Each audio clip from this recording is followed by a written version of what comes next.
A ustedes, amigos, que visitan la web de En Perspectiva para escuchar o ver las notas del programa, los invitamos a sumarse como socios 3.0. Nuestros canales digitales solo son posibles si cuentan con el aporte mensual de aquellos que los valoran.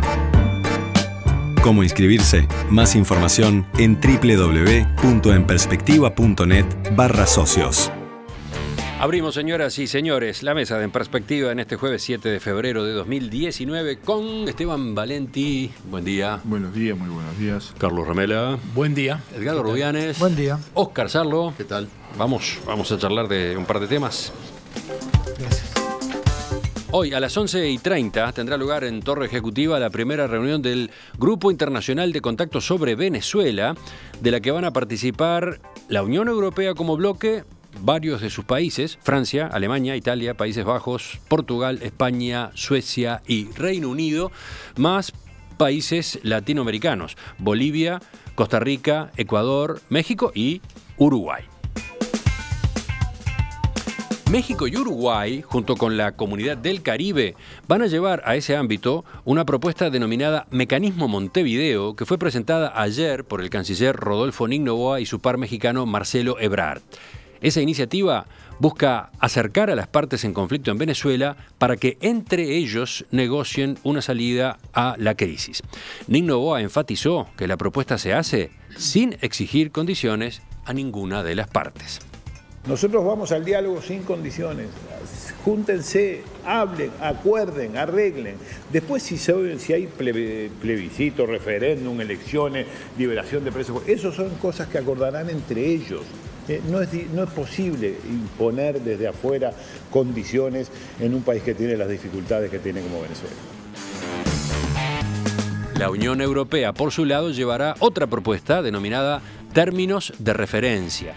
Ese texto de Bruselas, que fue publicado el domingo, establece explícitamente que el objetivo del grupo de contacto no es asumir el rol de mediador, sino crear las condiciones para un proceso que desemboque en elecciones. Además, establece que el grupo debe promover la aplicación de medidas y condiciones mínimas que generen confianza entre los actores, entre ellas, por ejemplo, la liberación de presos políticos o el establecimiento de una integración balanceada en el Consejo Nacional Electoral de Venezuela. Entonces, hay dos iniciativas, hay dos propuestas. El objetivo de la reunión de hoy en Torre Ejecutiva es acercar esas dos posibilidades y salir con una hoja de ruta unificada. Una fuente de la Cancillería nos decía anoche que si bien los dos mecanismos son distintos, no son incompatibles y pueden complementarse. Una ronda rápida, ¿cómo están viendo, cómo están plantados frente a esta expectativa de hoy? A ver, Óscar, primero. Bueno, para mí es muy novedosa la situación que se plantea, porque yo sostengo que, o creo entender que es una situación bastante nueva. Quizá la más parecida de todas sea la situación que se dio con Cataluña el año pasado. Es decir, no es un conflicto armado interno, no hay un control de funciones básicas del Estado en términos territoriales, sino que lo que acá se plantea es una confrontación de instituciones de un Estado, ambos reclamando el cumplimiento de la Constitución y a partir de ahí una situación que no le puede resolver ninguno de los dos.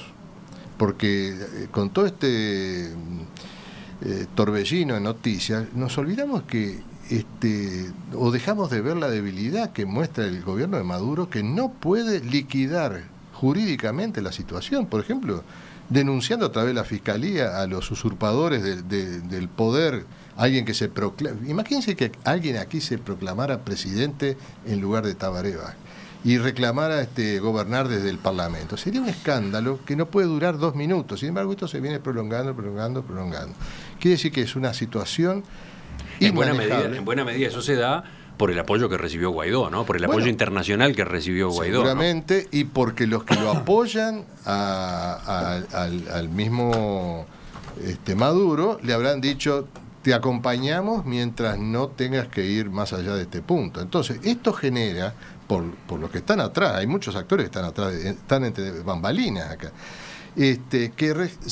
una situación que apuesta al desgaste poco a poco de un gobierno que evidentemente si no puede resolver este tema es porque no maneja el país. Ese es el telón de fondo. Eso es lo que está pasando, según la visión de Oscar, en Venezuela. En Venezuela. Y eso complica el proceso que a esta altura parece bastante incierto, porque si uno ve las declaraciones tanto del manual que preparó el grupo el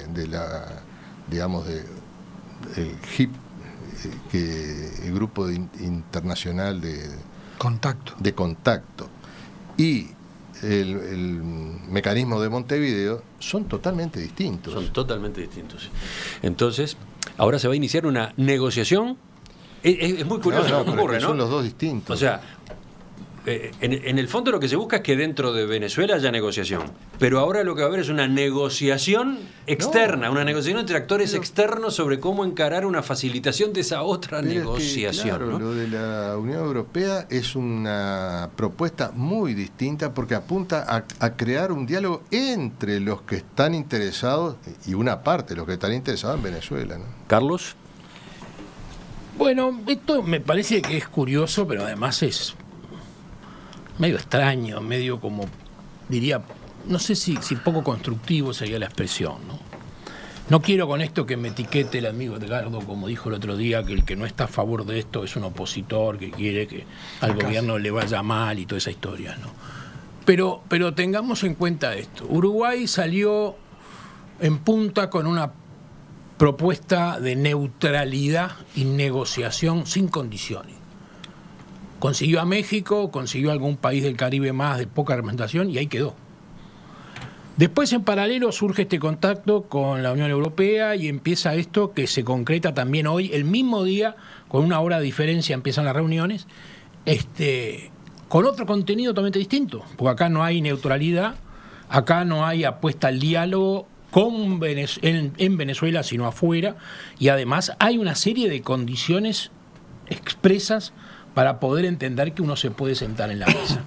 O sea que el gobierno que no tuvo éxito en su idea de mediación pudo, sin embargo, de alguna manera emparejar la cosa o enredar la cosa, logrando el mismo día y a la misma hora casi otro encuentro con otra finalidad, con otras condiciones, con otros conceptos. No, pero es uno solo, ¿eh? Es uno solo. No, pero creo que hay un comienzo primero y sigue después, ¿no? Pero en la torre ejecutiva, esta reunión que empieza a 11:30 lo que va a procurar es que confluyan pero ya, las dos alternativas. Pero que las dos alternativas ya tuvieron ayer de noche un primer comunicado de una, que también es un absurdo. Invitás a todos a un encuentro para hablar y la noche antes le hagas un comunicado con la posición de dos.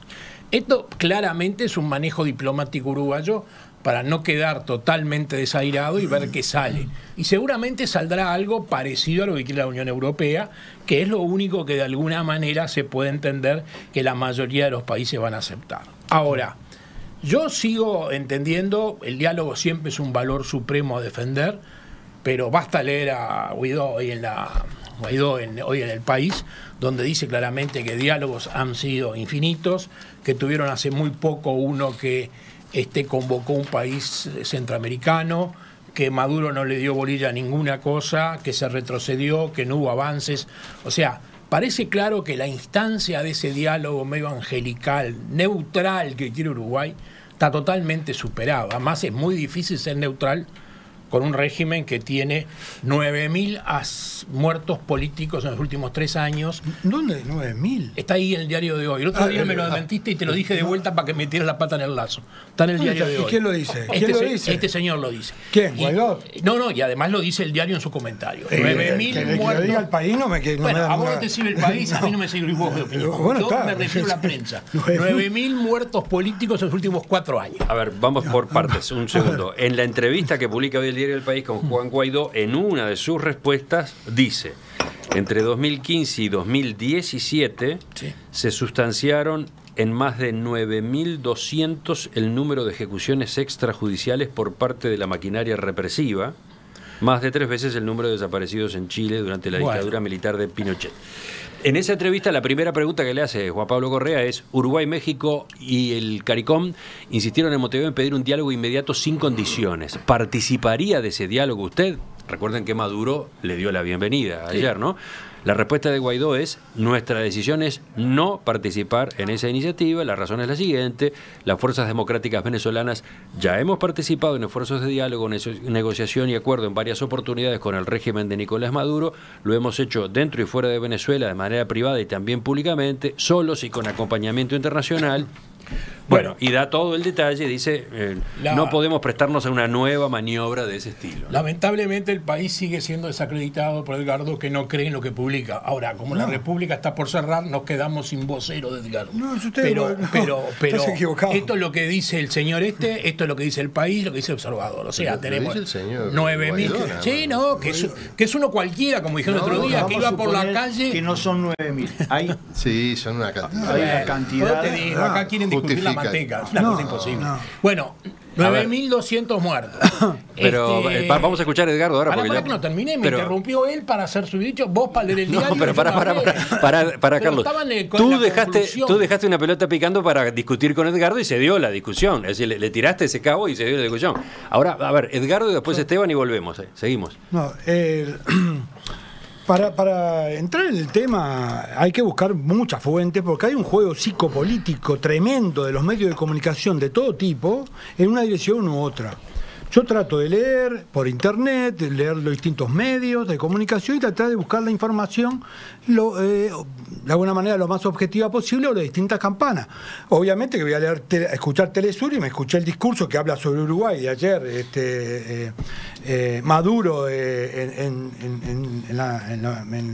la zona de Zulia, hablando a los que donde hace referencia, y él habla una cantidad de cosas. Escuché lo que plantean otros medios de comunicación, algunos del exterior, algunos colombianos, para juntar información en qué situación se está, para poder tener una opinión. Obviamente que el país tiene una visión sesgada y tendrá todo el derecho de tenerla, pero no cuando dice que hay 9.000 muertos, 9.200 Guaidó, yo quiero ver, bueno, cuál es el organismo que certifica eso, porque alguien puede decir que hay 2 millones de muertos o algo así.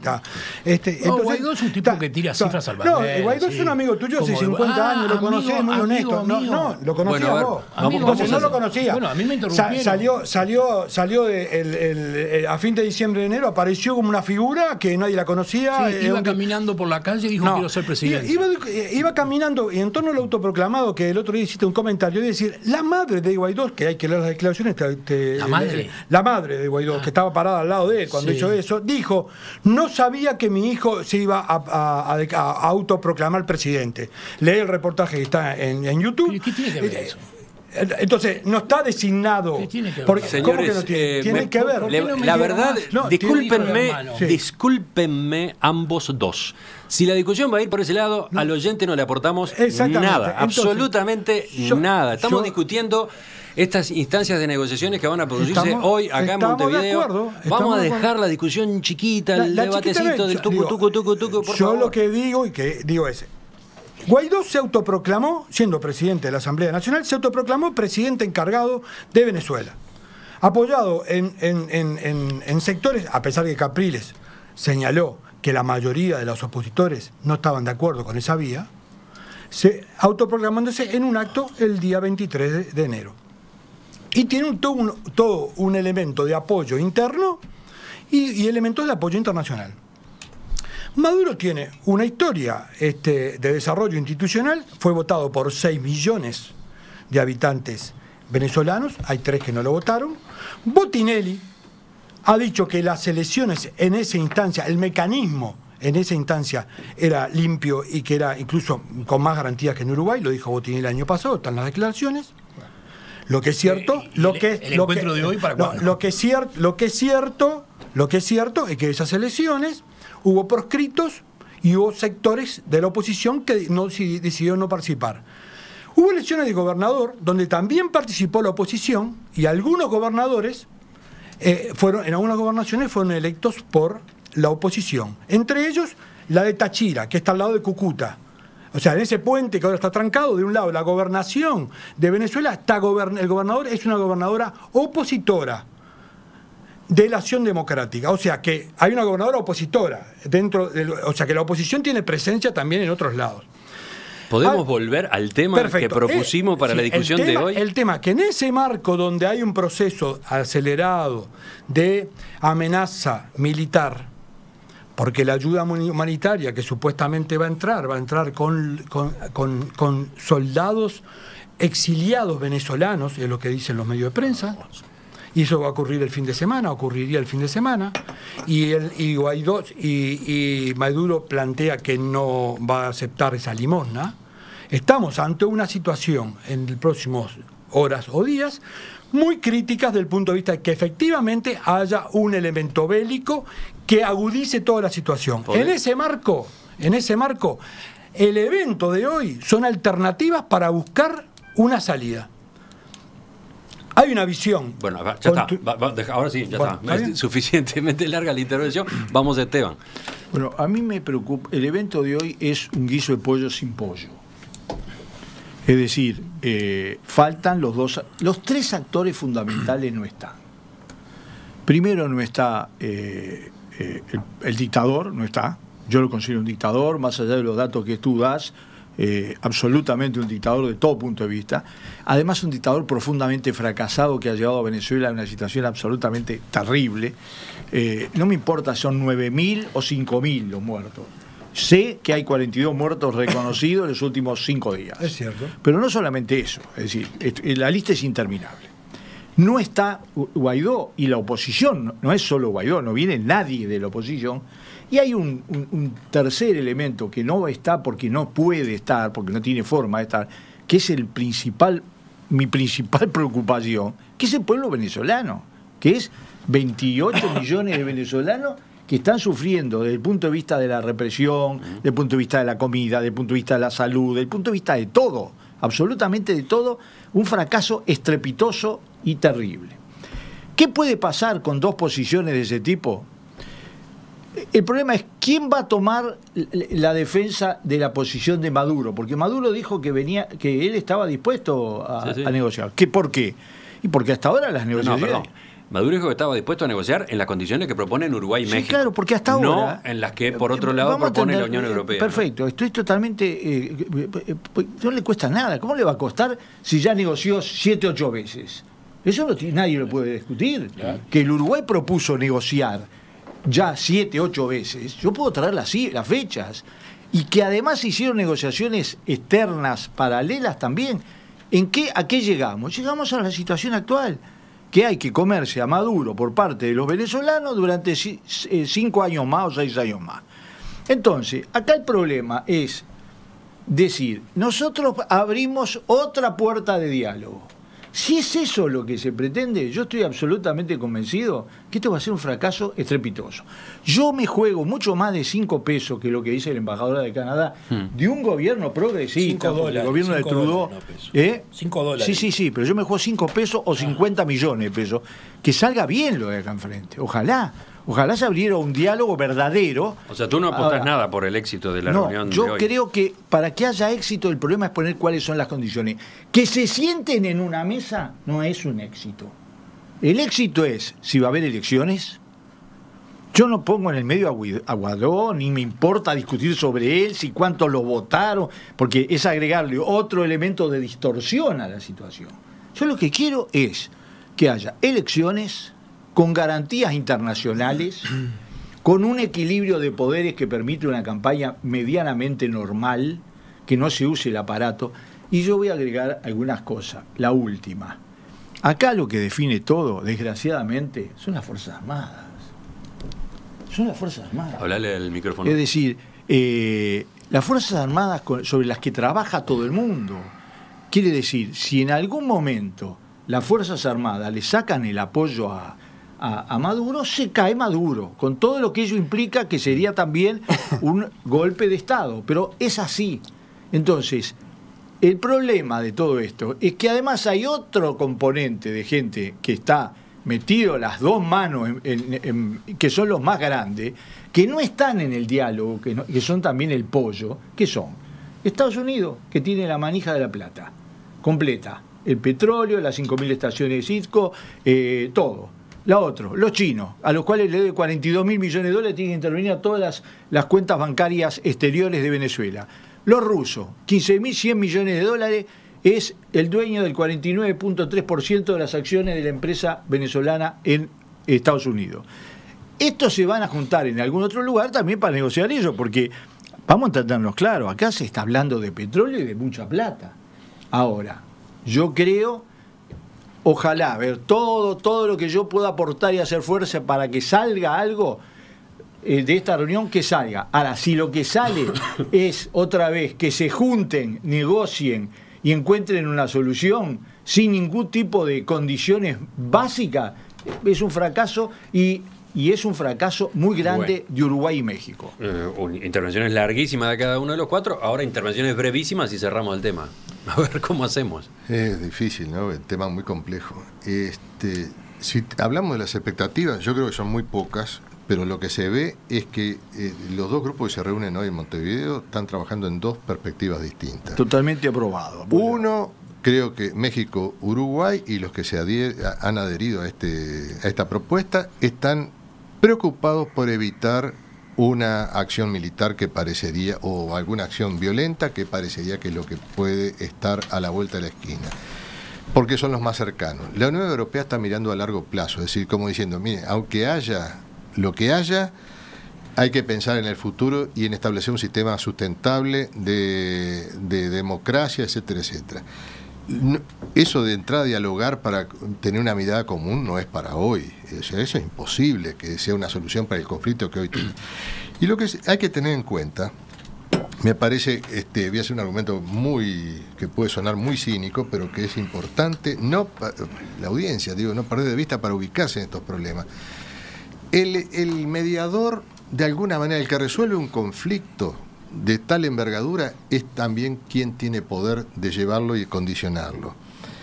Entonces, que hoy me digan, bueno, esto es la salida que quiere Estados Unidos, va por el lado de hacer caer a Maduro. Y bueno, sí, es el que tiene el poder. Estados Unidos es el que tiene el poder en esta zona de hacerlo. Por lo tanto, son irresponsables quienes intentaron hacer soluciones fuera de los cánones tolerados por el área en el cual estábamos. Actitud distinta a la propuesta de la izquierda en el Uruguay, que ha sido sumamente razonable, ha podido congeniar con todas las estructuras de poder establecido y no ha tenido problemas. Se lo está buscando solo al intentar ir por otro lado.